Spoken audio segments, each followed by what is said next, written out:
everyone! Hello, hello! Magandang umaga sa bawat isa.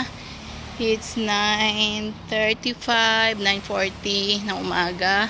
October 14 na po, no? 2024.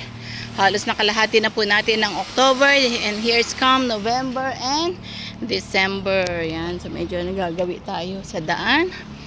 At yan, happy birthday sa lahat. Happy birthday to me Ate Be. Sa lahat man nagdiriwang ng mga kaarawan, anniversary, or any occasion na pinagdiriwang nyo ng month of October. And of course, yung happy anniversary sa church namin, FICCIC, sa lahat ng mga nagdiriwang ng mga churches, mga pastors. May the Lord God bless you. Siyempre, dahil is October, is a pastor month pa rin. May the Lord God bless you all, mga pastors at mga lupalop ng mundo sa mga dinadako ng ating Panginoon. And of course, yun din yung mga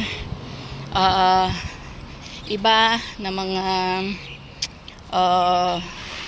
teachers, no? Yung mga nagdiriwang ng kanilang kaarawan, mga anibersaryo.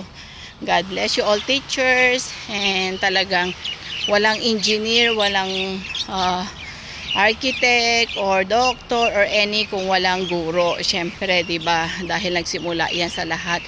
Masigasig na nagtuturo ang mga teacher, no? Especially mga kids, yung mga toddlers. Nako, kalilikot talaga, pero kakaiba yung talent, yung gift na binigay ng mga ng Panginoon sa inyo. Talagang kaya nyong alagaan, kaya nyong ayusin, kaya nyong magturo, no? That's a gift.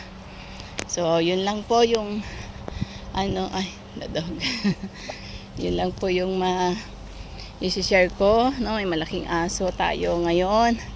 Kakatakot, baka galawin yung ating uy, nadog.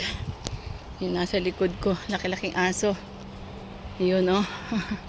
Wala siyang tali, no? Dami naglalakad dito kasi mga aso-aso yan. So, yan. God bless you all and yun, pagpalang araw.